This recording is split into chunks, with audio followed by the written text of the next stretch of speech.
Let us start the dictation. Get ready. Start.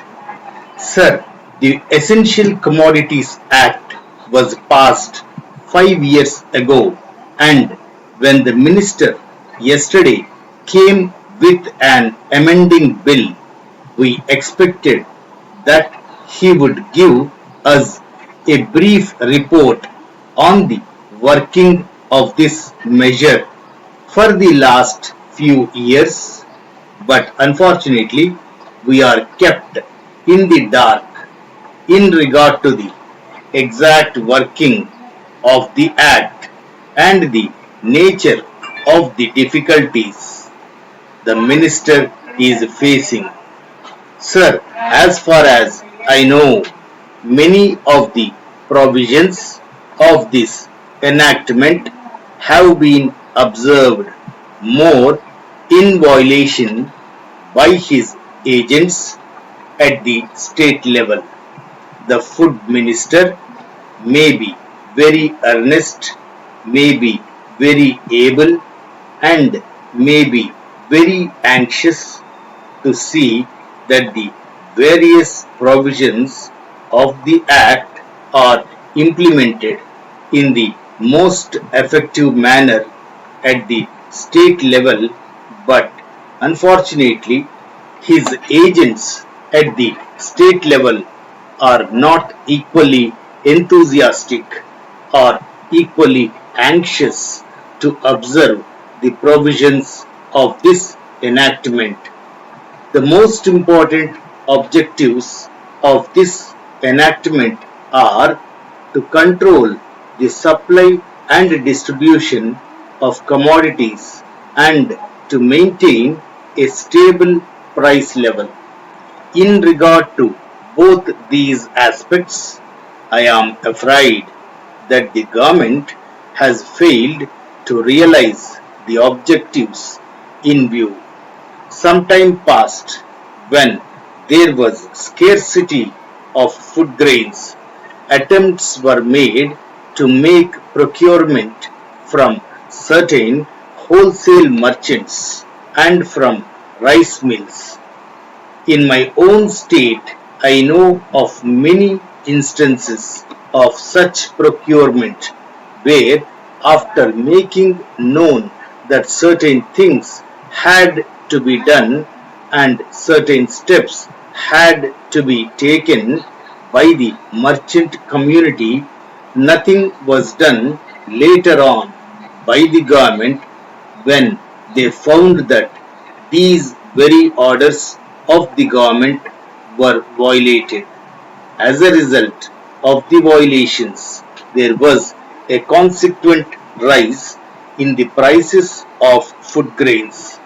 In respect of other commodities like iron and steel, paper, etc., we see a lot of speculative activities, but the provisions of the Act have not been brought to bear on them. Perhaps no case of prosecution was launched against those people who contravened the various provisions of the Act. We are interested to know in how many cases the government have taken steps to prosecute individuals who have violated the various sections of the Act. The minister said that the powers under the Act were not adequate. We sympathize with the food minister, but I want to know what action has been taken in this regard by the various state governments. In regard to the amending provision, I want to know from the minister what would be his difficulty even if minor offences are taken to courts of law. For instance, the Motor Vehicles Act deals with various offences, both major and minor, and various minor offences under the Act are taken to courts and people are prosecuted. What is the difficulty in taking these cases of a minor nature to courts of law? There the people will have some safety that they will get a hearing, and if the offences are really offences, then they would be prosecuted. Otherwise, they will be acquitted. Here, the minister says that there should be a security deposit. If there is a violation of a particular provision of the enactment, then the executive authority will have the power either to confiscate a part of the amount or the whole of the amount. We are clothing the executive authority with more powers. I do not grudge giving powers to the executive authority, provided they are used properly and effectively and in a most fair manner. But unfortunately, there have been discriminations apart from the ineffectiveness of the various provisions. Wherever these provisions were used, there has been discriminatory use of these provisions against a few or in favor of a few. Normally, when officers are clothed with more powers, there is large scope for corruption. I feel that it would be desirable to avoid such malpractices, and it would be desirable, I think, that even for minor offences, the parties should have a chance to defend their actions.